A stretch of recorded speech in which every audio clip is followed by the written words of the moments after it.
네, 뉴스업 시작하겠습니다. 헌법재판소가 윤석열 대통령 탄핵 심판의 변론을 종결하고 3주째 고심을 이어가고 있습니다. 예상보다 선고가 늦어지고 있는 건데요. 재판관 2명이 퇴임하는 다음 달 18일이 마지노선으로 꼽힙니다. 김다현 기자가 보도합니다. 윤석열 대통령 탄핵 심판 변론이 종결되고 2주 안에는 결론이 나올 거란 대체적인 전망이 빗나갔습니다. 예상보다 수기가 길어지는 가운데 가장 이르게 예측해도 이번 주 중후반에 선고가 이뤄질 거란 분석이 나옵니다. 통상 선고일 2, 3일 전 일정이 공지되는 데다가 이번 주 화요일에는 박성재 법무부 장관 탄핵 사건의 첫 정식 변론이 예정됐기 때문입니다. 선고 시점이 예상보다 훨씬 더 길어질 가능성도 배제할 수 없습니다. 재판관들은 아직 쟁점을 논의하는 단계로 알려졌는데 의견을 모으고 선고 일정까지 정하려면 시간이 더 걸릴 수 있습니다. 마지노선이 언제까지인지도 관심인데 문영배 헌재소장 권한대행과 이미선 재판관이 퇴임하는 다음 달 18일이 거론됩니다. 지금의 8인 체제에서 2명이 퇴임하면 다시 6인 체제가 돼 선고까지 할 경우 정당성 논란이 불거질 수 있기 때문입니다. 헌재에 접수된 탄핵 사건 중 변론이 종결돼 선고만을 앞둔 건 윤석열 대통령과 한덕수 국무총리 사건뿐입니다. 결국 문형배, 이미선 재판관이 두 사건을 선고한 뒤 퇴임할 가능성이 큰데 윤 대통령 사건 결과에 대한 예단을 피하기 위해 한 총리 사건과 동시에 선고할 거란 관측도 제기됩니다. YTN 김다현입니다. 네, 정치권에서는 여야 모두 어떤 결과가 나오든 받아들여야 한다는 목소리가 높아지고 있습니다. 여야 지도부 역시 승복 의사를 나타냈지만 탄핵 찬반을 둘러싼 장외 투쟁의 열기는 갈수록 뜨거워지고 있습니다. 손유정 기자입니다. 대통령 탄핵 찬반으로 여론이 양분되며 갈등의 골이 깊어지자 정치권 일각에선 여야 지도부가 헌재 선고 전 승복의 뜻을 분명히 밝혀야 한다는 요구가 커지고 있습니다. 민주당 김두관 전 의원은 여야 공동 승복 기자회견을 제안했고 여권 잠룡인 국민의힘 한동훈 전 대표와 안철수 의원도 힘을 실었습니다.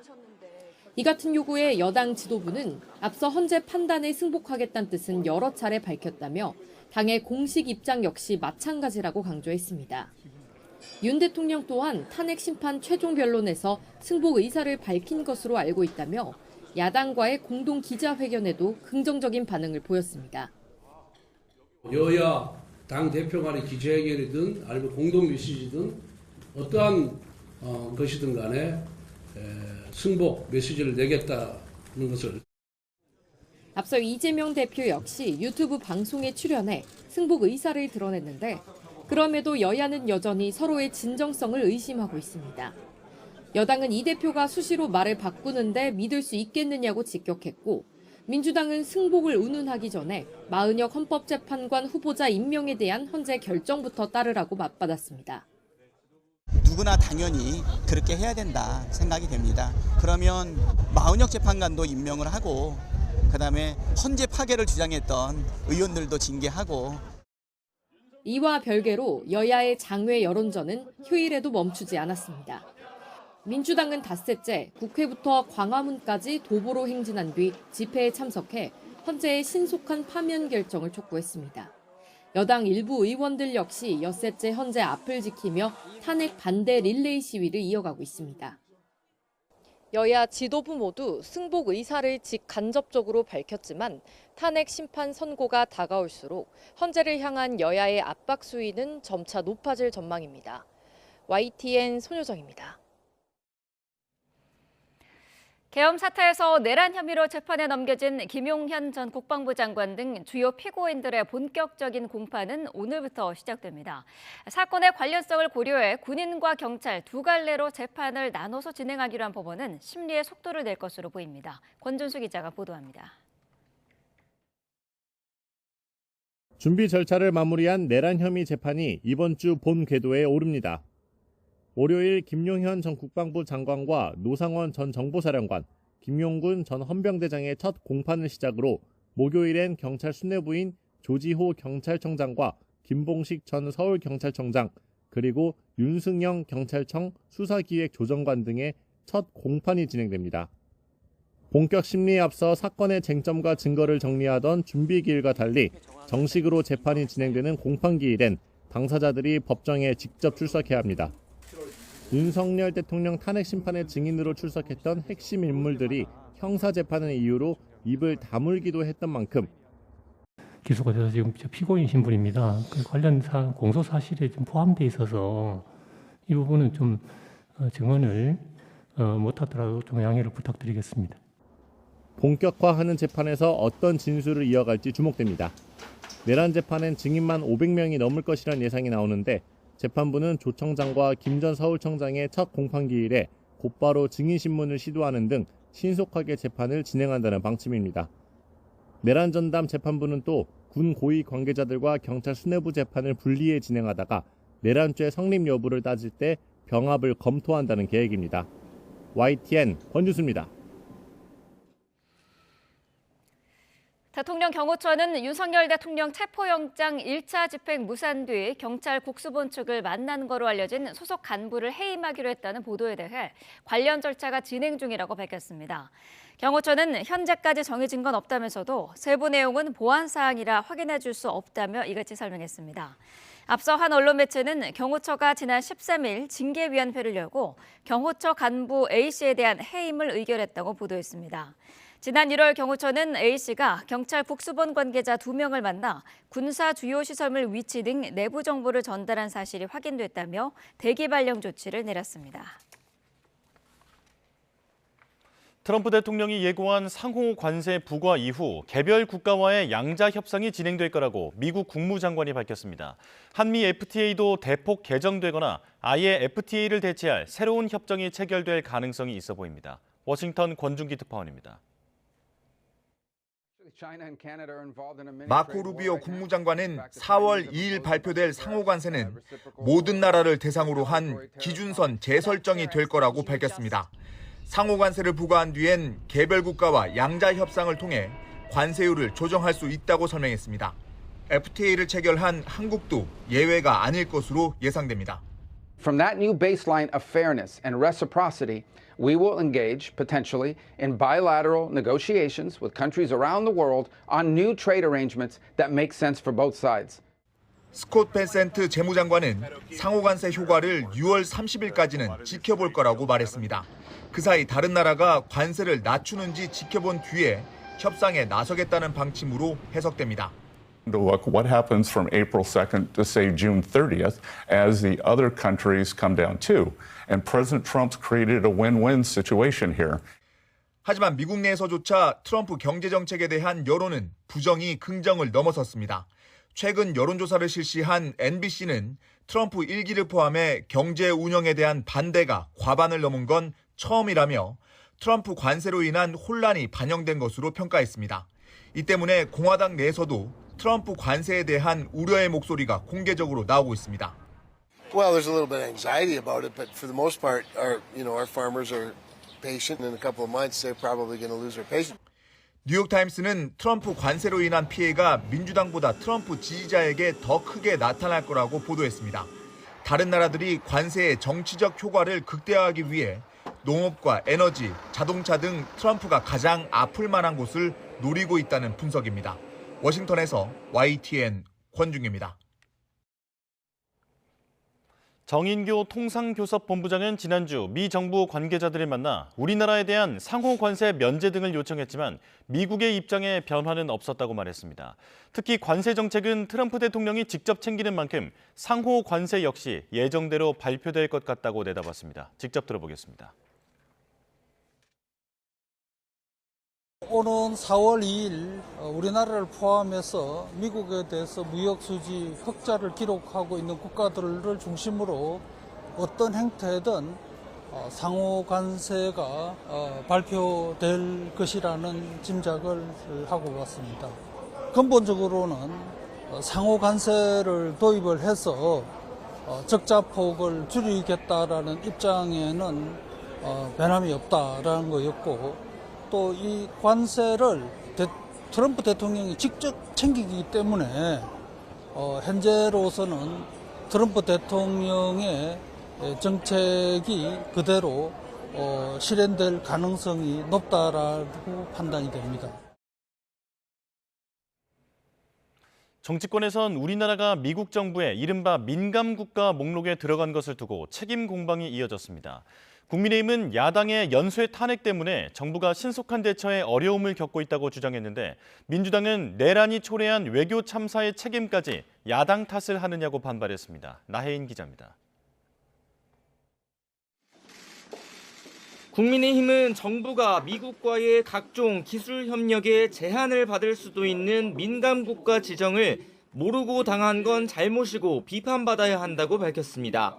다만 야권에서 민감국가 지정 배경으로 여권 일각의 핵무장론을 거론하는 건 섣부른 해석이라고 일축했습니다. 대통령과 국무총리의 직무가 동시에 정지돼 정부가 신속하고 긴밀한 대응을 못하고 있다며 야당의 책임을 지적했습니다. 거대 야당의 연쇄 탄핵으로 행정부의 컨트롤 타워가 마비된 것입니다. 한덕수 총리 탄핵 심판의 결과를 신속하게 선고할 것을 다시 한번 촉구합니다. 민주당은 무능한 여권이 스스로 초래한 외교 참사까지 야당 탓을 한다고 발끈했습니다. 민감국가 지정은 70년 넘게 발전만 거듭해온 한미동맹이 처음으로 퇴보한 사례라며 경제 파탄에 이어 내란 사태로 나라가 총체적 위기에 빠졌다고 성토했습니다. 상황이 이런데도 최상목 권한대행은 제1요구, 즉 거부권이나 행사하며 제2의 윤석열이 되겠다는 노름에 빠져 있다고 날을 세웠습니다. 12.3 내란의 후과로 이런 상황이 진행되고 있는 것이다. 무능한 내란 속의 윤석열에 대한 파면을 지체할 이유가 없다고. 여야는 입을 모아 정부의 외교적 무능을 질타하면서도 서로가 민감국가 지정 문제를 국내 정치에 이용하고 있다고 비판하고 있습니다. 윤 대통령 탄핵 정국에 이번 사태가 여론에 미칠 영향을 주시하는 것으로 보입니다. YTN 나혜인입니다. 네, 계속해서 정치권 상황 자세히 짚어보겠습니다. 최소영 시사평론가, 차재원 부산가톨릭대 특임교수와 함께하겠습니다. 어서 오십시오. 안녕하세요. 네, 헌재의 고민이 지금 3주째 이어지고 있습니다. 대통령 탄핵 심판에 대한 선고가 이번 주에는 내려질 거다, 이런 전망이 많은데 어떻게 전망하십니까? 사실 헌재가 언제까지 하겠다고 얘기한 적은 없습니다. 그러니까 네. 사실 원래 우리 법상 180일 이내 대통령의 이제 탄핵 심리는 180일 이내 결론 내면 되고 네. 사실 물리적으로 보더라도 4월 18일이 사실 어찌 보면 데드라인입니다. 그러니까 그 두 분의 헌법재판관이 퇴임하는 날, 그날까지가 이제 만일 퇴임해버리면 이제 6명 체제가 돼버리기 때문에 네. 그 부분은 저희가 뭐 고려해야 될 대상이긴 한데 왜 이렇게 늦어지고 있느냐. 이건 우리가 사실 주관적이고 그다음에 우리 정치권이라든가 이제 언론에서 이렇게 평가하는 건데 저는 지금도 보기에 아직도 평의가 계속 진행되고 있는 거는 네. 아직 쟁점마다 사실관계가 결정되지 않은 것 같고 그다음에 재판관들이 인용이나 기각 찬반 입장 아직까지 공유를 하지 않은 것으로 생각이 됩니다. 그렇지 않으면은 이렇게 평의가 길어질 리가 없고 평의가 끝나야 이제 평결로 가가지고 이게 하는데 네. 지난 그 헌법재판 심리를 잘 지켜보면요 4명의 재판관은 아예 질문을 안 했어요. 그렇기 때문에 4명의 재판관은 제가 보기에는 어떤 형태로든 아마 마음을 굳힌 것 같은데 네. 질문을 많이 했던 4명의 재판관들은 질문을 했기 때문에 거기에 대한 판단을 아직 하지 않은 것으로 생각이 되기 때문에 저는 기본적으로 이번 주에 끝날 것이다 많은 분들이 예측하지만 그거 중요한 거 아니거든요. 과거 우리가 자꾸 이제 노무현 전 대통령과 박근혜 전 대통령의 그 사례를 생각해서 뭐 14일 만에 했다, 뭐 11일 만에 했다는데 시간이 뭐가 중요합니까? 이건 대통령의 직을 파면하는 이 행위가 실질적으로 국가적 이익에 부합하느냐를 따지는 굉장히 중차대한 거기 때문에 네. 자꾸 이렇게 헌재를 압박하려는 듯한 그다음에 180일 내만 끝내면 되는 걸 가지고 이렇게 과도하게 좀 지적하는 거는 저는 오히려 나중에 사후적 동의를 위해서라도 조금 자제할 필요는 있다고 봅니다. 네, 일부에서는 뭐 선고 이후에 혼란을 막기 위해서 전원일치로 의견을 모으고 있는 그런 과정인 것 같다라는 분석도 있더라고요. 예, 뭐 그런 뭐 관측이 상당히 저는 뭐 합리적, 그러니까 지금 뭡니까 견해가 아닐까라는 생각이 드는데요. 네. 사실 뭐 대통령 탄핵이라는 사안 자체가 너무 엄중하고 그리고 아시다시피 지금 광장에서 국론이 2개로 쫙 갈려져 있기 때문에 헌재가 나름대로 이 자신들의 결정에 대한 수용성을 높이기 위해서라도 만장일치적으로 의견을 모으고 있는 것이 아닐까라는 생각이 드는데 저는 뭐 이 헌법재판소의 탄핵 심판과 관련해서 물론 정해진 일정 자체가 뭐 법상으로는 180일 이내이긴 합니다만 네. 저는 가급적 빠르면 빠를수록 좋지 않을까라는 생각이 듭니다. 오늘 한 신문이 제목이 이런 그 제목을 달았더라고요. 길어진 숙고, 격해진 분열.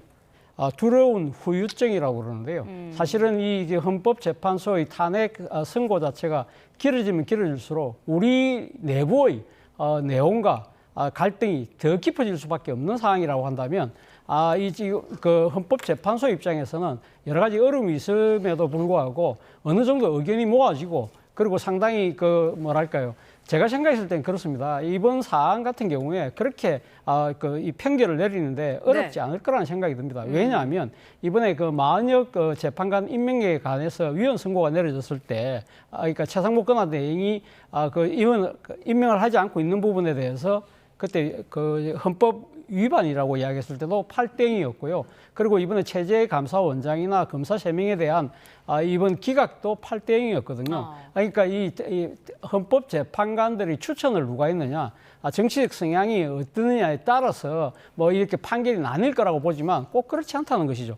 너무 명백한 이 법리적인 기준을 위반했을 경우에는 의견을 모으기가 그렇게 어렵지 않다. 다만 지금 이렇게 의견이 지금 빨리 안 나오는 이유 중에 하나는 제 생각이 그렇습니다. 그러니까 지금 이번 윤 대통령에 대한 탄핵 소추 사유와 관련해서 쟁점이 한 5가지 정도가 되잖아요. 이 쟁점에 대해서 아마 총론적으로는 결론을 모아놓은 상태에서 강론 부분에 있어서 서로 의견이 엇갈리는 부분들, 예를 들면 그러니까 별개의 의견을 정리하는 그런데 시간이 좀 걸리고 있는 것이 아닐까라고 생각이 드는데요. 만약에 그렇다고 한다면 이런 이 조그마한 차이를 넘어서 빨리 이 총론에서 의견이 모아졌다고 한다면 그 결론을 빨리 공표하는 것이 국론 통합이라든지 전국 수습에도 도움이 되겠다는 생각이 듭니다. 네, 국민의힘에서는 대통령 탄핵 선고가 이재명 민주당 대표 2심보다 늦게 나와야 한다라는 목소리도 나오더라고요. 나경원 의원이 지적한 내용이죠. 뭐 국민의힘에서 나올 수가 있죠. 왜냐하면 이재명 대표의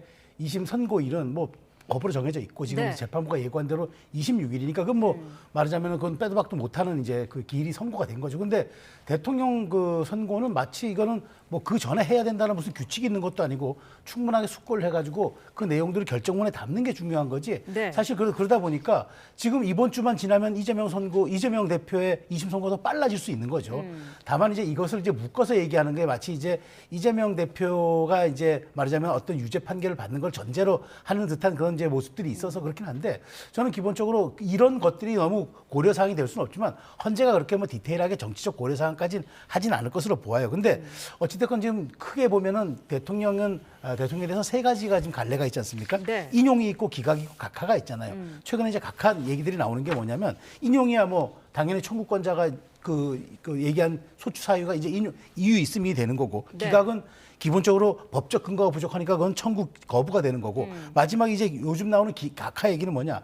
지금 여러 가지 내란죄를 여기서 소추 사유에서 뺀 거라든가 그다음에 그 여러 가지 수사 과정에서의 절차적 정당성 부족 그다음에 지금 여기에 내란죄로 주요 기소된 사람들의 헌재 심리에 나와서 얘기했던 증거의 오염 문제 이런 것들이 절차적으로 이게 문제가 되겠다면 아예 헌재가 없었던 일로 각하할 수가 있는 이 3가지가 있는데 저는 아직도 이 3가지에 대해서 정확하게 저는 갈래를 못 잡을 수도 있다고 봐서 저는 기본적으로 이재명 대표의 재판이야 딱 정해진 지금 날수 한 일주일 있으면 나오는 거지만 대통령에 대해서는 아직도 예측하지 못하기 때문에 오히려 이재명 대표 이후에 윤 대통령의 선고가 나오는 것도 일종의 정치적 불확실성을 좀 제거한 다음에 나올 수도 있는 거라서 오히려 뭐 헌재가 고려하진 않겠지만 사후적인 어떤 우리 사회의 좀 갈등 분열과 해소를 위해서는 오히려 이게 좀 저는 좀 가능하지도 않겠나 하는 생각을 조심스럽게 합니다. 대통령 탄핵 심판 이전에 한덕수 총리에 대한 선고가 먼저 나와야 한다라는 여당의 입장도 여전한데 어제 권성동 원내대표가 이런 얘기를 했어요. 평의가 이미 끝났고 그 내용까지 말들이 새어나오고 있다라는 언급을 했는데요. 헌재가 헌법재판이 아닌 정치재판을 하고 있다고 비판을 했거든요. 여기에 대해서는 어떤 의견이십니까? 글쎄요. 뭐 권성동 원내대표가 어떤 근거와 증거를 갖고 그러니까 지금 평의에서 나온 이야기가 들린다고 말씀을 하신지 모르겠습니다만 공당의 또 이 책임 있는 정치인이 이 지금 그 확인되지 않은 헌법재판소의 평의 내용을 갖고 왈가왈부하는 것은 저는 대단히 부적절한 처사라는 생각이 듭니다. 안 그래도 지금 헌법재판소의 뭐 공정성, 절차성 이런 부분들에 대해서 특히 국민의힘 쪽에서 상당한 정치적 태클을 걸고 있는 상황에서 지금 원내대표까지 가시한다는 부분은 사실 어떻게 보면 뭐 지금 본인이 어제 뭐 승복 운운했습니다만 일종의 그러니까 이렇게 탄핵 결과에 따라서는 다른 마음을 갖고 있는 것이 아닐까라는 의구심까지 자아낼 수 있다는 측면에서는 정말 부적절했다는 생각이 들고요. 네. 그리고 한덕수 총리에 대한 이 탄핵 선고 자체가 지연되는 것이 정치적인 고려에 의한 것처럼 이야기하는 것도 저는 좀 납득이 어렵습니다. 사실 뭐 이 법률 전문가들의 입장에서 봤을 때는 이 한덕수 총리의 탄핵 선고가 아무래도 대통령 탄핵 선고보다는 빨리 나오기는 힘들 것이다. 왜냐하면 한덕수 지금 총리의 탄핵 소추 사유 중에 하나가 비상계엄과 관련된 부분이 있는 것이거든요. 네. 그러니까 묵인, 방조, 공모까지 뭐 탄핵 사유에 들어가 있기 때문에 만약에 한덕수 총리에 대한 선고 결과가 어떤 식으로 먼저 나올 경우에는 사실 윤 대통령에 대한 탄핵 선고에 대한 일종의 예측치처럼 작용할 수 있기 때문에 그것이 어떻게 보면 더 큰 혼란을 가져올 수 있다는 그런 그 고려 때문에 헌법재판소가 미루고 있다는 분석도 상당히 저는 설득력이 있다고 보기 때문에 이런 상황을 고려했을 때 공당의 대표가 이 헌법재판소의 이 판결 자체가 지연 부분을 정치적인 선고라고 이야기하는 것은 너무 좀 앞서가는 것이 아닐까라는 생각이 듭니다. 네, 한덕수 총리의 선고가 윤 대통령 선고의 예고편이 될 수 있다는 언급을 하셨는데 네. 어떤 생각이신가요? 그러니까 뭐 선행 판단 지표는 될 수 있을 것 네. 같아요. 그런데 사실 이 부분은 저는 여야가 너무 다툴 이유도 없고 저는 헌재가 이렇게 시간 끌 이유도 없다고 봐요. 왜냐하면 네. 윤 대통령 심리보다도 5일 먼저 끝냈고 자 네. 그리고 이거는 90분 만에 끝냈습니다. 그러니까 1시간 반 만에 심리를 끝냈다는 얘기는 들여다볼 얘기가 없다는 얘기예요. 그러니까 거부권을 행사했거나 그다음에 뭐 특검법에 대해서 방조했다거나 이거는 사유가 안 되는 거고요. 네. 기본적으로 가장 중요한 게 내란 방조 혐의가 있느냐잖아요. 근데 헌재에 나와서 대통령 측에 불리한 진술을 했어요. 나는 말렸고 나의 생각에는 아직도 이거는 절차적인 어떤 합법성이 없다고 생각한다라고 얘기 분명해서 윤 대통령의 불리한 증언도 됐어요. 그런데 국민의힘이 왜 이렇게 얘기하느냐. 지금의 여러 가지 정치적 상황, 우리의 경제적 상황 이걸 해소하기 위해서는 한덕수 총리의 탄핵 심리가 먼저 가는 게 좀 맞다고 봐요. 왜냐 이 부분은 뭐 정략적으로 따질 문제가 아니라 기본적으로 그 마은혁 재판관 위헌 여부도 최상목 대행에게 위헌이지만 우리가 시기적으로 강제할 수 있거나 할 수 있는 그 권한은 없다라고 분명히 얘기했어요. 네. 그렇다면 한덕수 총리에게도 똑같이 적용되는 거죠. 당신이 위헌적인 판단을 했으나 우리가 책임을 물을 방법은 없는 거예요. 그렇기 때문에 저는 그런 측면에서 놓고 본다면 한덕수 총리는 비교적 쟁점도 없고 그다음에 지금의 상황에 대한 어떤 불확실성 해소를 위해서 빨리 지금 하는 게 좋은데 다만 이제 이것이 윤 대통령에 대한 탄핵 심리의 어떤 그 선행 지표 같은 그런 느낌을 주기 때문에 네. 만일 헌재가 이걸 고려한다면 그건 정치적 고려를 하는 거죠. 법리적 고려와 이거는 정확하게 법적 근거를 가지고 판단할 문제지 만일 이 부분을 너무 뒤로 미룬다고 할 경우에는 저는 순서는 한 총리 다음에 대통령이 하는 게 맞고 그런 것들이 오히려 헌재 판단에 대한 우리가 나중에 수용력들을 더 높여줄 수 있다라는 점들을 좀 헌재가 고려했으면 좋겠습니다. 네. 자, 정치권에서는 지금 승복 메시지를 잇따라 내고 있습니다. 어제 이제 국민의힘 권성동 원내대표가 헌재 결과에 승복한다는 것이 당의 입장이다라고 공식적으로 밝혔는데 교수님께서는 어떻게 들으셨나요? 뭐 당연한 뭐 지금 태도를 보이고 있는 것이 아닐까라는 생각이 듭니다. 네. 일단 대한민국 사법 질서 체제를 인정할 수밖에 없는 그것은 뭐 여야 모두 저는 마찬가지라는 생각이 들고요. 그럼에도 불구하고 이 지금 권성동 원내대표가 왜 이 시점에서 이 이야기를 하고 있는가? 네. 부분은 두 가지 측면이 있다고 생각이 들어요. 첫 번째는 탄핵 인용의 가능성이죠. 아무래도 탄핵 인용이 됐을 경우에는 조기 대선 국민이 바로 펼쳐질 수밖에 없는데 그렇다고 한다면 지금 이 당 소속 상당수의 의원들이 지금 윤 대통령 옹호에 나서고 있는 상황이잖아요. 그런 상황에서 만약에 조기 대선 국민이 펼쳐질 경우에는 상당히 그러니까 지금 선거 국민의 주도권을 잡기가 쉽지 않다. 그렇다고 한다면 당 지도부가 미리 어느 정도의 차별화 내지는 선을 긋는 것이 필요하다 그런 생각을 아마 하고 있는 것 같고요. 또 하나의 가능성은 제가 생각했을 때는 그렇습니다. 지금 뭐 국민의힘 쪽 일각에서는 사실 앞서 뭐 우리 최수영 평론가님 말씀하셨지만 기각이 아닌 각하까지 지금 생각할 정도로 지금 이야기를 하고 있잖아요. 네. 그렇기 때문에 자신들의 생각에서는 만약에 이 각하나 기각이 될 경우에 그럼 대통령 직무복귀가 이루어진다? 그럴 경우에는 상당히 지금 대통령 탄핵에 찬성하는 뭐 야당을 비롯한 뭐 시민단체 그것도 상당수 국민들이 반발할 가능성이 돼서 우리는 미리 이렇게 승복했지 않았느냐. 그렇기 때문에 그러니까 이런 상황이 그러니까 자신들이 바라는 상황이 벌어졌을 때 일종의 뭐랄까요 국론적인 분열과 반발이 있을 경우에 우리는 충분히 미리 선을 긋고 승복을 이야기했거든. 그러니까 여러분들도 동참하는 것이 맞다는 식의 정치적 명분을 미리 확보하기 위한 하나의 조치가 아닐까 하는 생각이 듭니다만 제가 생각했을 때는 글쎄요. 과연 이 각 하나 기각이 과연 가능할까요? 권성동 원내대표가 또 이 부분도 지적을 했어요. 지난주에 이제 유튜브에서 민주당 이재명 대표가 승복을 거론을 했었는데 여기에 대해서 스치듯이 얘기했다. 네. 진정성이 있는지 모르겠다라고 했거든요. 그렇죠. 사실 지금 권성동 원내대표는 당의 공식 입장임을 천명했고 그다음에 네. 공식 회의에서 석상에서 이제 기자들 앞에 한 발언인데 유튜브와 인터뷰에서 아니 뭐 그건 너무도 당연한 얘기 아니냐 이런 식의 얘기는 그거는 사실 진정성도 없고 그다음에 네. 당의 공식 입장이라고 보기도 어렵죠. 물론 박찬대 원내대표가 추가적으로 얘기는 했습니다만은 이 얘기는 뭐 이재명 대표 얘기를 뒷받침하는 수준의 정도이기 때문에 저는 이거보다는 오히려 당의 공식적인 입장이다. 그리고 그걸 천명하고 기자들 앞에서 네. 약속하고 이런 부분들이 저는 꼭 필요하다고 봅니다. 사실 윤 대통령 보고 왜 승복 메시지 내지 않았냐고 많은 분들이 비판하는데 저는 일단 기본적으로 대통령 변호인단이 공식적으로 냈고 그다음에 윤 대통령이 탄핵 심리 마지막 최후 변론 때 왜 안 했느냐를 지적하는 분들이 많아요. 근데 윤 대통령이 마지막 진술 기회잖아요. 그 변론 기회에서 사실은 승복 메시지를 내는 게 중요합니까? 아니면 대통령이 내 직이 파면되지 않도록 해달라는 본인의 정치적이고 법적인 근거를 내는 게 더 중요합니까?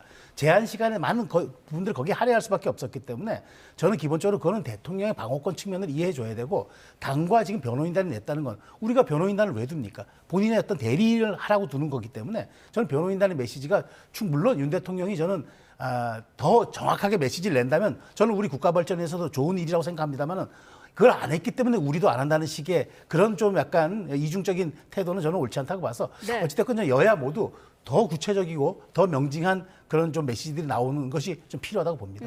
말씀하신 것처럼 윤석열 대통령은 직접 이제 승복에 대한 메시지를 내지는 않았었거든요. 네. 변호인단을 통해서 냈었기 때문에 네. 지금 이렇게 이제 나라가 두 갈래로 갈라진 그런 상황에서 선고가 나오기 전에 대통령이 직접 좀 승복의 메시지를 내야 되는 거 아니냐라는 지적이 계속 나오고 있어요. 뭐 저는 뭐 당연한 지금 말씀을 하신 것이 아닐까 하는 생각이 드는데요. 사실 지금 놓는다고 하더라도 말 그대로 만시지탄이잖아요. 지금 그 대통령은 지난번 그러니까 이 탄핵 심판에서 본인이 직접 나와서 보여준 태도 자체가 사실 승복하고 싶지 않은 이야기, 그러니까 이 속내를 다 모두 만천하게 다 보여준 거 아닌가요? 예를 들면 지금 뭐 아무 일도 일어나지 않았다. 뭐 호수의 달 그림자를 쫓는 행위라는 등 2시간짜리 내란이 어디 있냐는 등 이런 식의 개변과 그리고 또 부인, 더 나아가서는 책임을 부하에게 떠넘기는 그런 모습들을 보였잖아요. 그렇기 때문에 사실 대통령의 이 속내에는 이 사실은 그 아까 뭐 법률 대리인은 뭐 승복 이야기를 했다고 합니다만 네. 사실 어떻게 보면 이런 상황이잖아요. 그러니까 사고를 친 당사자가 징계에 회부가 돼 있는 거예요. 그렇다고 한다면 이 지금 사고 친 당사자가 징계에 어떤 결과가 나오는지 승복한다고 이야기를 해야지 사실 어떻게 보면 그 사고 때문에 피해를 당한 사람이 먼저 내가 가면 어떤 징계가 나올 테니 나온다 하더라도 승복하겠습니다. 라고 이야기는 할 수는 없는 것이거든요. 사실 앞서 방금 이야기했던 대로 야당의 대표인 민주당 이재명 대표가 왜 승복을 공개적으로 확실하게 천명하지 않느냐고 이야기를 하지만 사실 지금 이 모든 원인 제공자인 윤 대통령 스스로가 이 지금 승복에 대한 뜻을 거의 보이고 있지 않다. 그리고 지난주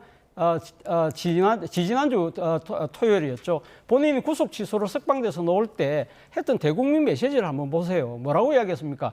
자신을 응원해준 국민에게 감사한다는 이야기를 했거든요. 네. 그런 식으로 아직까지도 여전히 뭐랄까요, 자신의 그 강성 지지층을 중심으로 이 지금 민심을 모아서 어떤 식으로 정치적으로 돌파하겠다는 이런 뭘까요, 이게 심리적 불복 상황을 그대로 내비치고 있는 상황이기 때문에 사실 이 지금 뭐 여야가 사실 흔쾌히 승복을 이렇게 합의할 수 있는 여건이 어떻게 보면 윤 대통령 때문에 만들어지지 못하고 있는 것이 아닐까라는 생각마저 듭니다. 그 지난 2017년 박근혜 전 대통령 탄핵 선고 때는 그 여야가 승복 합의를 했었습니다. 네. 그런데 이번에는 선고 이후를 걱정하는 시선이 많은 게 지금 여야가 뭐 서로 우리는 승복하기로 했다는 등 뭐 이렇게 기싸움만 하고 있는 네. 상황이기 때문에 좀 여야가 승복을 같이 공식 발표하는 그런 자리가 마련돼야 하지 않느냐라는 지적도 나오긴 했었습니다. 그렇습니다. 어떤 의견이신가요? 사실 그렇습니다. 지금 우리 어떻게 보면 지금 광장의 열기가 굉장히 뜨겁잖아요. 이걸 제어해 줄 수 있는 거는 저는 정치적으로 승복 합의를 하는 것. 이것이 네. 저는 방화벽을 세워주는 거라고 생각합니다. 이 방화벽이 없으면 어떻게 되겠습니다.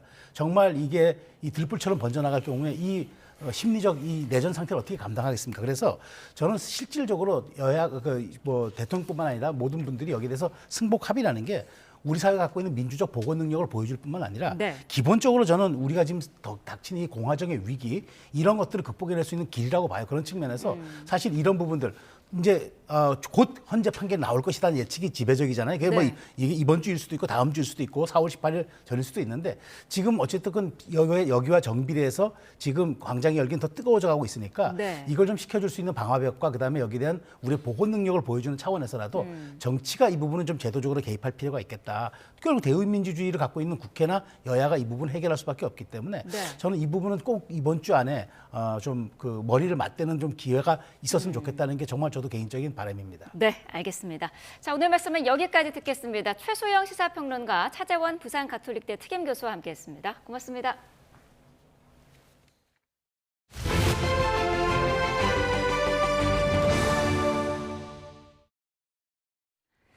네, 강원 산간에 많은 눈이 내리는 가운데 이번 주는 계절이 다시 한겨울로 되돌아갑니다. 일부 지역에서는 체감 온도가 영하 10도를 밑도는 강추위가 이어지겠고 전국적으로 눈과 함께 강한 돌풍이 불 전망입니다. 김민경 기자의 보도입니다. 봄 기운이 짙어지나 싶더니 계절이 다시 한겨울로 역주행했습니다. 강원 산간의 눈은 오늘까지 최대 30cm가량 더 쏟아질 걸로 보입니다. 눈은 오늘 오전에 점차 그칠 전망입니다. 하지만 오늘 밤부터는 내륙에도 강풍을 동반한 눈이 예고됐습니다. 영하 40도의 강한 한기를 동반한 북극발 소용돌이가 우리나라로 내려오기 때문입니다. 18일 화요일 북극에서 내려오는 찬 공기로 인한 극저기압이 발생해서 한반도를 통과하겠습니다. 이로 인해 강한 눈, 바람, 돌풍이 불며 오늘 밤부터 내일까지 수도권을 비롯한 서쪽 내륙에는 최대 10cm의 눈이 내릴 걸로 보입니다. 강원 산간 등 동쪽 지역에도 많게는 30cm 이상의 눈이 예상됩니다. 기온도 크게 떨어집니다. 수요일까지 전국 대부분 지역의 아침 기온이 영하권을 기록하겠습니다. 일부 지역에서는 체감 온도가 영하 10도 안팎까지 내려가는 곳도 있겠습니다.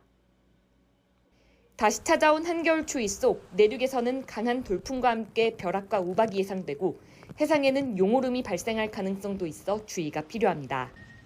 위험 기상이 발생하거나 굉장히 날씨가 요란한 그러한 상태가 될 것이라는 변덕스러운 날씨는 이번 주 중반까지 이어지다가 목요일 이후 점차 계절이 제자리를 되찾을 전망입니다. YTN 김민경입니다. 오늘 새벽 1시 반쯤 강원 고성군 거진읍 일대에 정전이 일어났습니다. 정전으로 주택과 상가 등 380여 가구에 2시간 20분 동안 전기 공급이 끊겨 주민들이 불편을 겪었습니다. 한국전력공사 측은 폭설로 나무가 쓰러져 전선을 건드리며 정전이 발생한 것으로 보고 있습니다. 올해는 겨울이 길어지면서 매화나 산수유 등 봄꽃 개화도 상당히 늦어지고 있습니다. 게다가 강원도는 눈이 내리면서 다시 겨울로 돌아간 느낌입니다. 오점곤 기자가 취재했습니다. 좀 더 일찍 꽃망울을 터뜨렸어야 할 봄의 전령 노란 산수유. 일주일가량 늦긴 했지만 본격적인 개화가 시작됐습니다. 여기를 가족들이랑 왔고 직접 와서 산수유꽃을 보니까 진짜 예뻐요. 아, 그래요? 개화가 늦어지면서 구례 산수유 축제도 평년보다 늦게 시작됐습니다. 네, 현재 산수유 개화율은 40에서 50%가량이라고 합니다. 일주일 정도 지나면 절정에 이를 것으로 예상됩니다. 역시 봄의 전령으로 알려진 광양 매화도 오락가락 날씨에 30%가 채 안 되는 개화율을 보이면서 알록달록 멋진 풍광을 기대하던 상춘객들의 애를 태우고 있습니다. 지난해 천연기념물로 격상된 구례 화엄사 홍매화는 이제야 겨우 꽃망울이 맺혀서 사진 콘테스트 행사 기간을 4월까지 일단 늘려놨습니다. 게다가 강원도 봄꽃은 더 움츠러들게 생겼습니다. 3월 중순에 눈이 많이 내린 겁니다. 봄꽃 대신에 나뭇가지에는 하얀 눈꽃이 피었습니다. 계절이 다시 겨울로 돌아간 것 같은 느낌. 저번 주에도 또 눈이 많이 왔어요. 근데 이번 주도 이렇게 또 눈이 내리고 있고 진짜 3월 달에 3월 중순에 눈을 본다는 게 또 신기하잖아요. 이렇게 여행객에게는 신기하지만 강원 지역 주민에겐 3월 중순에 눈 구경이 그다지 놀랄 일도 아니라고 합니다. 기후변화 때문에 자주 반복돼서 그러는데 대형 산불 걱정을 덜 수 있어서 한편으론 반가운 눈이라고 합니다. 굉장히 고마운 눈이죠. 건조한 산에 산불 그것도 좋고 또 어떻든 간에 뭐 농산일에도 굉장히 도움이 있다고 생각합니다. 강원 산지에는 월요일까지 최대 30cm의 많은 눈이 내릴 것으로 예보돼 있는 상황. 꽃샘추위의 기세에 올해는 특히 봄으로 넘어가는 마지막 깔딱고개 높이가 더 가팔라 보입니다. YTN 오점곤입니다. 전남에서 처음 발생한 구제역이 확산하면서 3km 방역대, 즉 이동 제한 지역 바깥에서도 감염이 확인돼 방역에 비상이 걸렸습니다. 전라남도에 따르면 무안군의 한우 농장에서 구제역 발생이 추가로 확인됐는데 이 농장은 처음 발병한 영암의 한우 농장에서 18km 떨어져 방역당국이 설정한 방역대 바깥에서 첫 확진 사례입니다. 전라남도는 어제 도청 재난상황실에서 명창환 행정부지사 주재로 긴급 재난대책회의를 열고 무안군과 인접한 한평군, 신안군의 구제역 위기 경보를 심각으로 상향했습니다. 경기 양주시에 있는 양돈 농장에서 올해 세 번째로 아프리카 돼지열병 ASF가 발생했습니다. 아프리카 돼지열병 중앙사고수습본부는 돼지 6천여 마리를 기르고 있는 경기 양주시 소재 양돈 농장에서 ASF가 확인됐다고 밝혔습니다. 중수본은 확산 방지를 위해 해당 농장의 초동방역팀과 역학조사반을 보내 농장 출입을 통제하고 있습니다. 정치자금법 위반 혐의로 재판을 받고 있는 명태균 씨와 김영성 전 의원이 지난주 법원에 구속 취소를 청구했습니다. 윤석열 대통령의 구속 취소 청구 이후에 두 사람도 청구를 한 건데요. 향후 전망을 박종혁 기자가 짚어봤습니다. 명태균 씨가 자신의 구속을 취소해달라며 변호인을 통해 법원에 청구서를 낸 건 지난 13일. 윤석열 대통령이 구속 취소를 법원에 청구한 이후 준비했던 구속 취소 청구를 진행한 겁니다. 공교롭게도 윤 대통령이 석방된 지난 9일 이후 명 씨 측은 청구서를 법원에 제출했습니다. 도주와 증거인멸 우려도 없고 자신의 구속으로 실질적 방어권이 제약되고 있다는 게 명 씨 측의 논리입니다. 황금폰에 관련된 내용을 저희가 수기로 일부 적어오긴 했지만 실질적으로 변론권이 굉장히 제약되기 때문에 반드시 불구속 상태에서 재판이 진행되는 것이 오히려 국민들께 실질적 진실이 무엇인지에 대해서 알리는 좋은 기회가 될 거라 생각합니다. 명 씨와 함께 재판을 받고 있는 김영선 전 의원도 명 씨에 앞서 법원에 구속 취소를 청구했습니다. 두 사람의 구속 취소 청구에 대한 재판부의 결정은 이르면 3월 말, 늦어지면 4월을 넘겨서야 나올 거란 게 법조계의 지배적 전망입니다. 명 씨와 김 전 의원은 구속 취소와 함께 보석도 청구해 놓은 상황입니다. 검찰이 두 사람을 구속 기소한 게 지난해 12월 3월이라 1심에서의 두 사람의 구속 기한은 6월 초까지로 정해져 있습니다. 두 사람의 구속 취소와 보석 청구에 대해 재판부가 어떤 결정을 내릴지 관심이 모이고 있습니다. YTN 박종혁입니다. 다음 달 2일 서울 구로구청장 보궐선거에 조국혁신당 후보로 공천된 서상범 변호사가 국회에서 출마를 공식 선언했습니다. 윤 대통령 탄핵 심판 과정에서 국회 측 대리인으로 활동해온 서 변호사는 이번 선거는 구청장 한 명을 뽑는 것을 넘어 여전히 사회 곳곳에 존재하는 내란 세력들과의 승부라고 주장했습니다. 또 윤 대통령 파면을 완수하고 선거에 출마하길 바랐지만 후보 등록 기간이 임박하고 대리인단으로서 할 수 있는 역할을 다했기 때문에 나오게 됐다고 부연했습니다. 국민의힘은 서상범 변호사가 서울 구로구청장 보궐선거에서 조국혁신당 후보로 공천을 받자 선거 출마를 위해 대통령 탄핵마저 이용했다는 비판에서 자유롭지 못할 거라고 비판했습니다. 서지영 원내대변인은 논평에서 혁신당 스스로 대통령 탄핵이 결정되면 그때 더 힘을 받아 구로에서 탄핵을 완성하겠다고 했던 만큼 탄핵 심판정을 선거운동의 장으로 이용했다는 것을 부인하지 못할 것이라고 지적했습니다. 김수현 씨 소속사가 고 김세론 씨의 어머니를 만나 설명하고 싶다고 밝혔습니다. 김세론 씨 측은 김수현 씨가 6년 동안 연애한 걸 인정하고 공식 사과하라고 요구했습니다. 한상욱 기자입니다. 김수현 씨와 고 김세론 씨의 교제 시절 사진이 거듭 공개되자 김수현 씨 측이 김세론 씨의 어머니를 직접 만나고 싶다고 밝혔습니다. 김 씨 소속사는 15일 입장문을 내고 경영진이 함께 김세론 씨의 어머님을 뵙고 충분한 설명을 하고 싶다고 했습니다. 14일 방송된 유튜브 채널을 통해 김세론 씨 어머니의 입장을 확인했는데 생각이 다른 부분들이 있는 것 같다며 이같이 말했습니다. 그러면서 공개적으로 시시비비를 가리는 건 고인의 명예회복을 바라던 어머니와 고인 모두에게 적절하지 않다고 호소했습니다. 또 김수현 씨와 고인의 사생활이 담긴 사진이 무분별하게 공개돼야 할 이유가 없으니 사생활을 유포하는 행위를 중단해달라고 했습니다. 이에 대해 고 김세론 씨 유가족이 처음으로 김수현 씨 측에 공식 사과를 요구했습니다. 김 씨 유가족은 김수현 씨가 고인과 6년 연애한 것을 인정하고 공식 사과를 바라며 유가족이 바라는 건 이뿐이라고 밝혔습니다. 또 소속사가 지난 3년간 사귄 바 없다고 언론 플레이하고 불과 며칠 전에도 사귄 적이 없다고 한 부분에 대해서도 공식 사과를 원한다고 덧붙였습니다. 사진을 공개한 것에 대해서는 사이버 레카 콘텐츠 허위 사실에 대한 진실을 밝히려면 두 사람의 연애 사실을 밝혀야 하기에 어쩔 수 없었다고 주장했습니다. 지난 10일 한 유튜브 채널이 김수현 씨와 고 김세론 씨의 교제에 관한 의혹을 제기한 뒤 해명과 반박이 이어지면서 파장은 커지고 있습니다. YTN 한상옥입니다. 고 김세론 배우의 유가족이 오늘 기자 출신 유튜버 A씨를 경찰에 고소합니다. 김세론 씨 유가족 측은 오늘 오후 2시 서울경찰청에 허위 사실에 대한 명예훼손 혐의로 A씨에 대한 고소장을 제출한다고 밝혔습니다.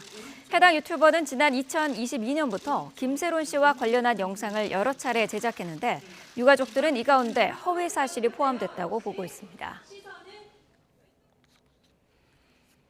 경기 포천 전투기 오폭 사고로 부상을 입은 주민들은 평범한 일상을 보내다 한순간에 피해를 당했습니다. 다행히 목숨은 건졌지만 아직 몸도 마음도 성치 않다고 하는데요. YTN이 중상자 가족을 만나 직접 이야기를 들어봤습니다. 유서연 기자입니다. 지난 6일 경기도 포천 전투기 오폭 사고 순간 바로 근처를 지나던 파란색 트럭에는 군부대 시설관리 작업자들이 타고 있었습니다. 여느 때처럼 작업을 마치고 다른 부대로 이동하던 중이었는데 갑자기 날아온 폭탄에 2명이 중상, 1명이 경상을 입었습니다. 사고 일주일 뒤 YTN 취재진이 운전석에 있다가 크게 다친 60대 장모 씨 가족을 직접 만났습니다. 천운이었다. 목 부위를 다쳐 수술을 받고 깨어난 장 씨와 가족들이 병원에서 들은 말입니다. 집도하신 분 말씀으로는 위험한 정맥이랑 동맥 쪽에 2번 정도 피해가는 행운이 있었다. 정말 사고에 대비해서 정말 천운이라고 얘기하실 정도로. 지난 2월 아내가 세상을 떠난 충격이 가시지 않은 상태에서 사고까지 당한 장 씨는 육체적, 정신적 고통을 호소하고 있습니다. 아버지께서 아픔도 가시지 않으셨는데 이제 혼자서 잘 살아보려고 이제 시작하는 단계에서 지금 이렇게 돼서 정신적으로 좀 충격이 좀 크셔서 자칫 한순간에 아버지를 잃을 뻔했다는 생각에 아들도 큰 충격을 받았습니다. 가족 입장으로서는 정말 화도 많이 나고 내 아버지가 얘기하신 건 군에 뭐라고 너무 모질게 하지 말아라라고 하셨거든요. 생사를 넘나들게 한 재난에 한 가족의 일상이 멈춰선 상황. 아들은 아버지 완쾌와 함께 군 당국이 확실한 재발 방지책을 약속해주기를 바라고 있습니다. 앞으로 여기 주민들은 계속 살아가야 되거든요. 여기서 지금 이 다친 마음들, 불안한 마음들 좀 회복할 수 있게 좀 더 강력하고 정확한 입장 표명을 좀 해주시면. 경기 포천에서 발생한 오폭 사고로 30명 넘는 민간인과 군인 10여 명이 크고 작은 부상을 입었습니다. YTN 유서연입니다. 개인 투자자들이 사들인 홈플러스 단기 채권 규모가 2천억 원대로 확인됐습니다. 금융당국은 증권사의 불안전 판매를 넘어 홈플러스가 신용등급이 떨어질 걸 알고도 채권을 발행했는지 사기 여부를 밝히는 데 주력하고 있습니다. 이형원 기자입니다. 홈플러스가 판 단기 채권 규모는 6천억 원에 육박합니다. 문제는 이 채권 대부분이 기관 투자자가 아닌 개인과 중소기업에 팔려나갔다는 점입니다. 개인이 사들인 채권만 2천억 원이 넘고 중소기업 등 일반 법인도 3천억 원대에 달합니다. 홈플러스 채권의 소매 판매 규모가 구체적으로 확인된 건 이번이 처음입니다. 개인들은 투자 당시 위험성 등 제대로 된 설명을 듣지 못했다며 불안전 판매를 주장하고 있습니다. 3개월만 홈플러스 믿고 MBK 믿고 하라고 해서 정말 그거 하나로 이렇게 원금 전액 손실이라는 말도 안 되는 결과로 나올 줄 몰랐습니다. 금융감독원은 더 나아가 홈플러스의 채권 발행이 사기에 해당할지 살펴보고 있습니다.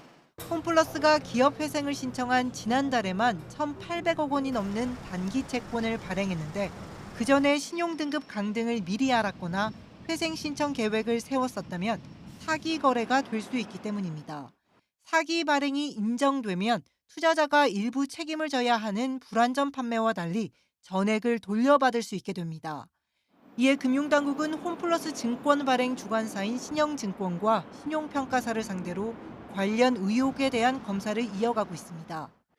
신영증권의 입장에서는 신용 강등되는 걸 몰랐다. 홈플러스가 얘기를 안 해줬다. 그러면은 자기들이 부담할 그런 책임을 일부 홈플러스로 넘길 수 있는 거죠. 그래서 그게 상당히 중요합니다. 누구 말이 맞는 건지. 한편 정부는 홈플러스 매장을 자산으로 편입한 리츠나 펀드 규모를 1조 원대로 보고 있습니다. 여기에도 개인 투자자들이 포함된 만큼 정확한 피해 규모를 확인하고 있습니다. YTN 이영훈입니다.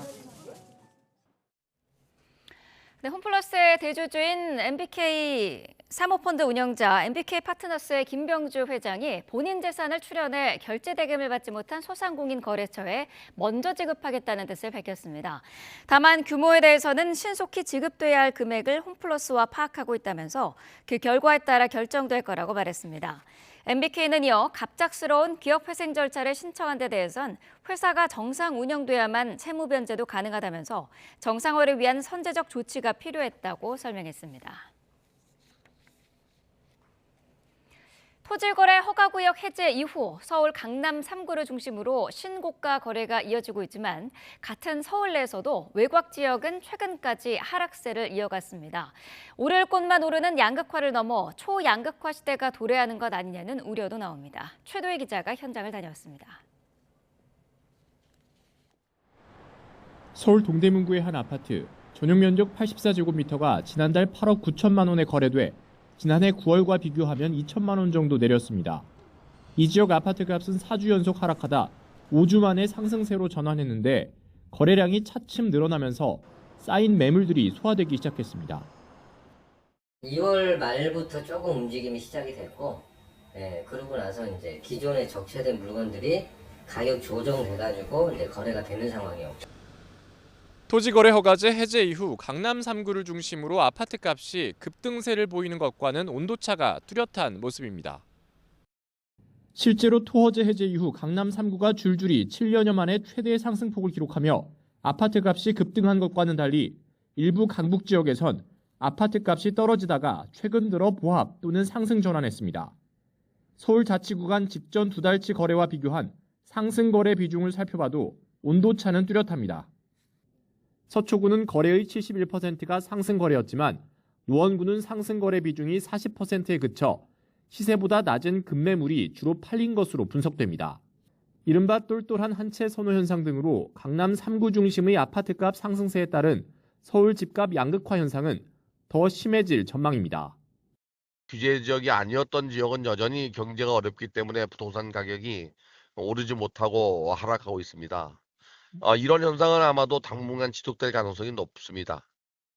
부동산 양극화 시대를 넘어 초양극화 시대에 접어들었다는 전망까지 나온 가운데 비인기 지역을 중심으로 도심 인프라를 확충해주는 등 지역 간 편차를 줄이려는 노력이 시급해 보입니다. YTN 최두입니다. 이렇게 서울 강남을 중심으로 집값이 꿈틀대자 가계부채 우려도 덩달아 커지고 있습니다. 코로나 팬데믹 때 정점을 찍고 줄고 있는 가계부채 규모가 주택시장이 살아나면서 흐름이 바뀔 가능성이 큰 건데요. 상황 살펴보겠습니다. 지난 1월 서울시가 토지거래 허가구역을 해제한 이후 가계대출이 늘어날 조짐이 나타나고 있습니다. 금융권 전체 가계대출 잔액을 살펴보면 지난 1월에는 9천억 원 줄었지만 2월에는 반대로 4조 3천억 원이 늘었는데요. 다행히 이번 달은 증가세가 가파르지 않고 금융당국도 걱정할 수준은 아니라고 밝히긴 했습니다만 통상 주택거래 증가 1, 2개월 뒤에 가계대출이 몸집을 불려왔기 때문에 긴장을 놓을 수는 없는 상황입니다. 그동안 정부는 GDP 대비 가계부채 비율 목표를 80%로 세우고 공들여서 가계부채를 관리해왔습니다. 가계대출이 지나치게 늘면 소비가 위축되고 경기 침체를 부를 수 있기 때문인데요. 또 금리 정책에도 운신의 폭이 좁아질 수밖에 없습니다. 최근 좀 줄어들었다고는 해도 우리나라 가계부채는 여전히 심각한 상황입니다. 지난해 4분기 기준으로 한국의 GDP 대비 가계부채 비율은 91.7%인데요. 세계 38개국 중 2위를 기록했습니다. 3년 연속 하락세를 이어왔고 전년 대비 감소폭도 컸지만 여전히 세계 최상위권 수준입니다. 경기 부양과 가계부채 관리 무엇 하나 놓칠 수 없는 상황에서 한국은행은 다음 달 기준금리를 정해야 합니다. 경기를 살리려면 금리를 내려야 하는데 그러자니 가계대출 움직임이 심상치 않죠. 두 마리 토끼를 잡을 수 있는 운용의 묘가 절실해 보입니다. 네, 학교가 점점 사라지고 있습니다. 올해 신입생을 받지 못한 초등학교가 200곳에 달하고 초중고등학교 49곳은 아예 문을 닫았습니다. 홍성욱 기자가 취재했습니다.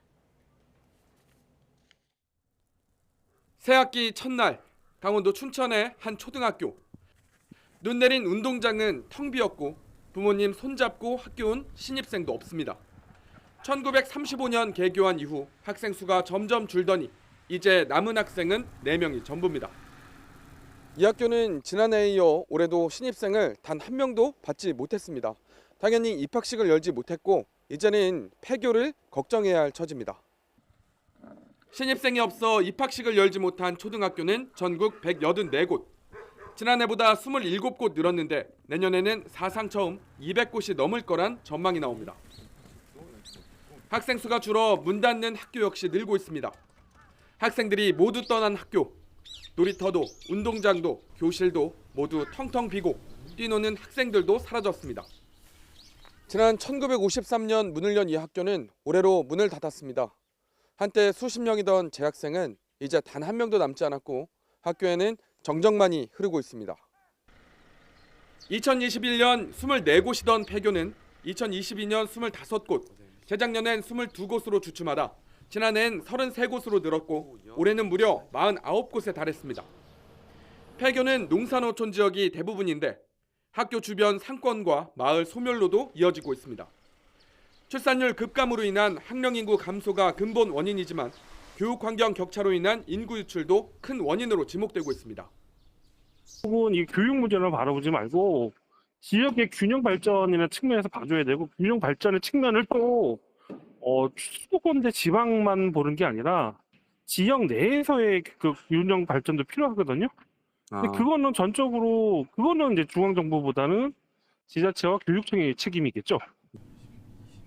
지난해 출산율이 반짝 상승했지만 합계 출산율은 0.75명으로 여전히 전 세계 최하위 수준. 출산율을 늘리고 문 닫는 학교를 줄이기 위한 대책 마련이 시급합니다. YTN 홍석입니다. 최근 영유아들도 각종 사교육을 받고 있고 일부는 거액을 쓰기도 한다는 집계가 나온 가운데 그 효과는 미미하다는 국책연구기관의 연구 결과가 나왔습니다. 오히려 사교육을 많이 받은 아이들의 자존감이 낮아졌던 것으로 나타났습니다. 김주영 기자입니다. 국어, 영어, 수학은 물론 논술, 과학, 예체능까지. 우리나라 6세 미만의 영유아들 가운데 절반 가까운 아이들은 각종 사교육을 경험하고 있습니다. 남들보다 미리 교육을 받아 더 많은 지식을 쌓고 더 나은 성적을 받기를 바라는 부모의 바람이 담겨 있는데 결과는 크게 다르지 않다는 연구 결과가 나왔습니다. 국책연구기관인 육아정책연구소의 연구 결과를 보면 사교육 경험이 초기 학업 수행 능력에 일부 긍정적 영향을 미쳤으나 중장기적으로 그 차이는 미미했습니다. 단기적으로 볼 때도 사교육은 언어 능력, 문제 해결 능력, 집행 기능 발달에 긍정적 영향을 주지 않았습니다. 다만 예체능 관련 사교육은 차이를 보이기도 했습니다. 체육과 무용 같은 신체 사교육을 받은 아이들은 성실성과 타인 이해 능력이 높게 나타났고 예술사 교육에 참여한 아이들은 집중력 부진을 겪을 가능성이 작았습니다. 하지만 학습사 교육을 많이 받은 아동들은 자존감에 부정적 영향이 나타났습니다. 연구진은 영유아에게 사교육 효과는 장기적으로 거의 없고 사교육 횟수나 시간이 늘수록 부정적 영향을 미칠 수 있다고 지적했습니다. 오히려 주도적으로 자유롭게 놀고 부모와 함께하는 경험으로 시간을 채워나가는 것이 원하던 성장과 발달을 달성할 수 있는 길이라고 강조했습니다. YTN 김주영입니다. 중고등학생의 체크카드 이용 금액이 최근 5년 동안 22% 가까이 증가한 것으로 나타났습니다. KB국민카드는 2019년부터 지난해까지 14세 이상 청소년 고객 71만 명의 체크카드 결제 데이터를 분석한 결과 지난해 청소년 고객의 월 평균 체크카드 이용액은 14만 7,900원으로 5년 만에 21.6% 늘었다고 밝혔습니다. 이용 건수도 12.8% 증가했습니다. 결제가 많았던 곳은 편의점으로 전체 결제 건수의 25%를 차지했고 오락 서비스 가운데에는 PC방 결제가 가장 많았습니다. 경제적 대가를 받은 광고라고 밝히지 않은 채 후기글로 위장하는 이른바 뒷광고 게시물이 지난해에만 2만 2천 건 이상 적발된 것으로 나타났습니다. 공정거래위원회는 지난해 한국인터넷광고재단에 위탁해 인스타그램 등 SNS 게시물을 점검한 결과 모두 2만 2,011건의 의심 게시물을 발견하고 작성자의 시정 조치를 요구했습니다. 매체별로는 인스타그램이 가장 많았고 네이버 블로그와 유튜브 등이 뒤를 이었습니다. 헌법재판소가 윤석열 대통령 탄핵 사건을 두고 역대 최장기간 수기를 이어가고 있습니다. 이르면 이번 주 후반 선고가 나올 수 있다는 전망도 나오고 있는데요. 자세한 내용 취재기자 연결해 알아보겠습니다. 이경국 기자. 네, 헌법재판소에 나와 있습니다. 네, 아직 선고 일자가 나오지 않고 있는데요. 일단 재판관들은 오늘도 평일을 이어갈 것으로 보이죠? 네, 재판관들은 주말과 휴일 각자 자료를 검토한 것으로 전해졌습니다. 아직도 선고기일 통지는 이루어지지 않은 만큼 오늘도 재판관들은 평소처럼 평일을 계속 이어갈 것으로 전망이 됩니다. 여기에 내일은 박성재 법무부 장관 탄핵 사건 변론기일이 잡혀 있습니다. 결국 이번 주에 선고가 만약 나온다면 그간 변론기일이 진행되어 온 목요일이나 또는 역대 대통령 탄핵 사건 선고가 내려졌던 금요일에 선고가 나올 가능성이 있습니다. 이번 주가 윤 대통령 운명을 가를 한 주가 될 수 있다는 전망이 나오는 가운데 대통령 측 대리인단은 윤 대통령이 현재 선고가 있기 전에는 별도의 입장을 낼 계획은 없다고 설명했습니다. 네, 헌재가 역대 대통령 탄핵 사건 중에 가장 긴 시간 논의를 이어가고 있는데 그 이유는 어떤 것들이 있을까요? 네, 우선 재판부가 사회적 혼란을 줄이고자 전원일치 결정을 시도할 수 있다는 전망 꾸준히 제기가 되고 있습니다. 또 윤 대통령 측이 탄핵 심판 과정에서 국회 측의 내란죄 소추 사유 철회나 수사기관 조서의 증거 능력 인정 등을 두고 문제를 제기했던 만큼 절차적인 논란을 없애기 위해서 평의가 길어지고 있다는 분석도 있습니다. 결국 여러 가능성들을 고려해보면 윤 대통령 사건 선고가 이번 주를 넘길 수 있다는 전망, 넘길 수 있다는 가능성도 배제할 수 없다는 상황입니다. 한덕수 국무총리 탄핵 사건의 선고 시점 역시 변수로 작용할 수가 있는데요. 다만 이 한 총리 사건 선고를 위해서는 비상계엄의 위헌성에 대한 판단이 필요한 만큼 윤 대통령 사건과 같은 날 선고하거나 그 이후에 선고가 이루어질 거라는 관측이 나오고 있습니다. 오늘도 헌재 부근에선 탄핵 찬반 양측의 집회가 이어질 예정이죠? 네, 그렇습니다. 먼저 탄핵 찬성 측인 윤석열 즉각퇴진 사회대개혁 비상행동은 오후에 광화문에서 기자회견을 진행한 뒤에 대규모 시국선언에 동참한다는 계획입니다. 탄핵 반대 측은 헌법재판소 앞에서 오늘 오전부터 늦은 오후까지 릴레이 기자회견을 진행할 계획입니다. 오늘도 헌재 부근에서는 경찰의 엄격한 통행 통제가 이루어지고 있습니다. 그리고 헌재 부근에 있는 지하철역 안국역에는 대통령 탄핵 심판 선고 당일 상황이 안정될 때까지 역사를 폐쇄할 예정이라는 공고문도 붙었습니다. 지금까지 헌법재판소에서 전해드렸습니다. 역대 대통령에 대한 탄핵 심판 결과는 기각과 파면으로 엇갈렸습니다. 당시 어떤 근거가 결과를 갈랐는지 결정문을 통해 정리했습니다. 김영수 기자입니다. 지난 2004년 헌법재판소는 고 노무현 전 대통령이 공무원의 중립 의무와 대통령의 헌법 수호 의무를 위반했다고 판단했습니다. 하지만 재판부는 법을 위반한 행위가 헌법 질서를 무너뜨린 것까지는 아니라고 봤습니다. 결국 위법성은 인정되지만 선출된 대통령에 대한 국민 신임을 박탈할 정도로 중대하지는 않다고 판단해 탄핵 청구를 기각한 겁니다. 법 위반의 중대성은 말 그대로 중대한 위반이 있는 경우를 말하는데 헌법 질서에 미치는 부정적 영향과 파면 결정에 따른 효과까지 따져 결정합니다. 13년 뒤 또다시 심판대에 오른 대통령 탄핵 사건 결과를 가른 것도 중대성이었습니다. 재판부는 박근혜 전 대통령이 중대한 법 위배 행위를 했다면서 파면으로 얻는 헌법 수호 이익이 파면으로 생기는 국가 손실을 압도할 정도로 크다는 내용을 결정문에 담았습니다. 그러면서 재판부는 이른바 국정농단 의혹 제기에 박 전 대통령이 대응하고 수습하는 과정까지 평가했습니다. 두 차례 대국민 담화에 대해 객관적 사실과 일치하지 않아 진정성이 없다고 지적하거나 약속한 수사기관의 조사에 응하지 않은 점을 꼬집었고 신뢰를 회복하려는 노력이 없었다면서 박 전 대통령의 말과 행동을 언급하기도 했습니다. 앞선 두 대통령과 달리 윤석열 대통령은 직접 심판정에 나와 계엄 선포 배경과 과정을 설명하고 일부 증언에는 반박했습니다. 다짜고짜 전화해서 의결 정족수 안 되게 막아라, 끄집어내라 이런 지시를 어떤 공직사회에서 상하 간에 이것이 가능한 얘기인지. 탄핵 심판 결론을 내는 데는 쟁점에 대한 사실관계가 핵심이지만 윤 대통령의 발언 역시 헌법 수호 의지와 중대성을 평가하는 데 영향을 미칠 걸로 보입니다. YTN 김영수입니다. 오늘 오후 법원에선 비상계엄에 가담한 김용현 전 국방부 장관을 비롯해 국군 수뇌부의 형사재판이 본격적으로 시작됩니다. 당사자들이 법정에 직접 출석하는 만큼 어떤 의견을 주장할지 관심인데요. 현장에 나가 있는 취재기자 연결합니다. 권준수 기자. 네, 서울중앙지방법원입니다. 네, 오늘 오후에 김 전 장관 등의 1차 공판 기일이 진행되죠. 네, 준비 기일을 끝내고 이제 정식 재판 단계가 시작됩니다. 오늘 오후 2시부터 김용현 전 국방부 장관과 노상원 전 국군정보사령관, 김용군 전 헌병대장의 첫 공판이 진행되는데요. 오늘은 첫 공판인 만큼 검찰이 공소 사실을 밝히고 각 피고인 측도 의견을 밝힐 예정입니다.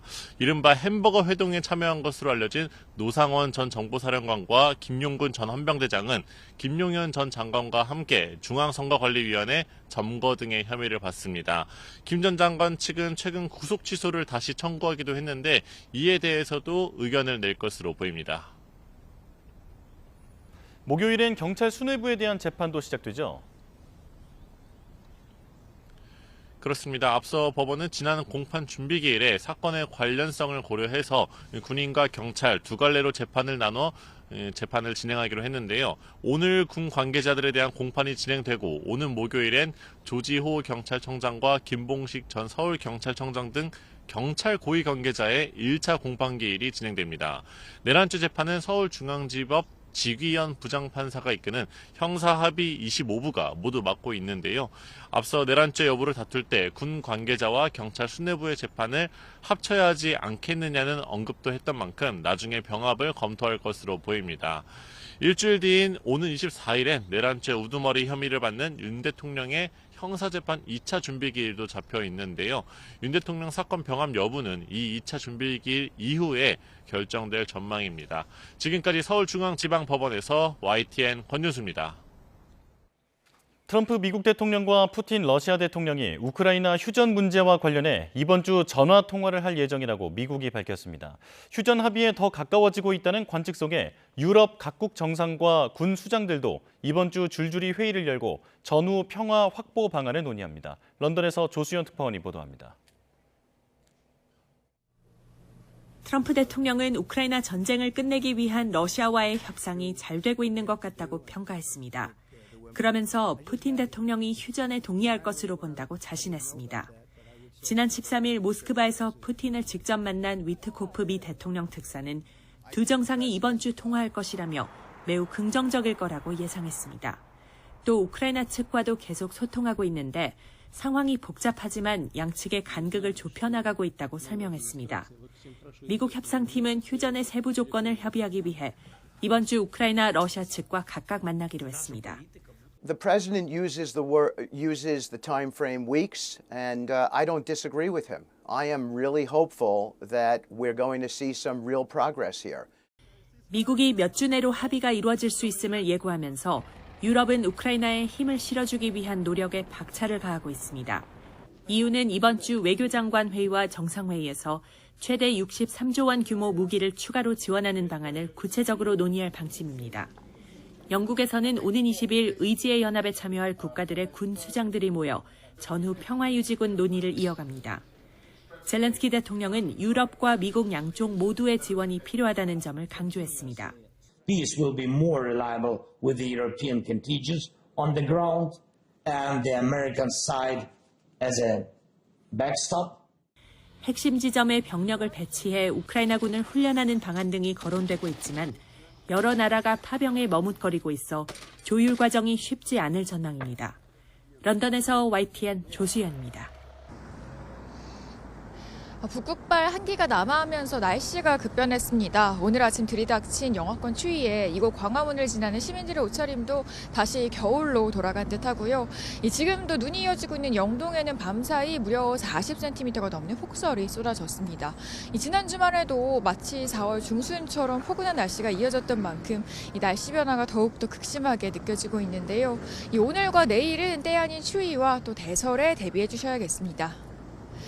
먼저 눈이 이어지고 있는 동해안 상황부터 살펴보겠습니다.